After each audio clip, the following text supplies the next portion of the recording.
ఎన్నికల వేళ ఉద్యోగులపై వరాలు కురిపిస్తోంది కేంద్ర ప్రభుత్వం. కేంద్ర ఉద్యోగుల కరువు భత్యాన్ని 10% పెంచింది. నిన్న జరిగిన కేబినెట్ మీటింగ్లో తీసుకున్న ఈ నిర్ణయంతో ఇక నుంచి ఉద్యోగులకు 100% డిఏ అందనుంది. 2014 జనవరి 1 నుంచి ఇది వర్తిస్తుంది. చెల్లింపులు కూడా నగదులోనే ఉంటాయి. ఈ నిర్ణయంతో 50 లక్షల మంది కేంద్ర ఉద్యోగులు, 30 లక్షల మంది పింఛన్దారులకు లబ్ధి చేకూరుతుంది.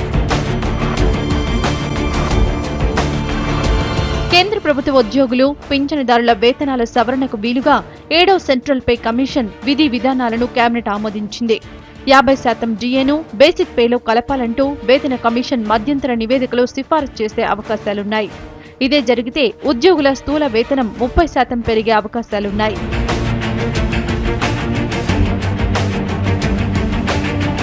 ఎంప్లాయీ ప్రావిడెంట్ ఫండ్ ఆర్గనైజేషన్ నిర్వహిస్తున్న ఈపీఎఫ్ 95 పథకం కింద కనీస పింఛన్ ₹1000 ఇవ్వాలన్న ప్రతిపాదనను ఆమోదించింది. 5 ఏళ్లకోసారి అంధ విద్యార్థులకు అనువైన మొబైల్ ఫోన్స్ ఇవ్వాలని మంత్రివర్గం నిర్ణయించింది. ఏప్రిల్ 1 నుంచి అమలయ్యేలా జాతీయ ఉపాధి హామీ పథకం పనిదినాలను 150కి పెంచాలని తీర్మానించింది.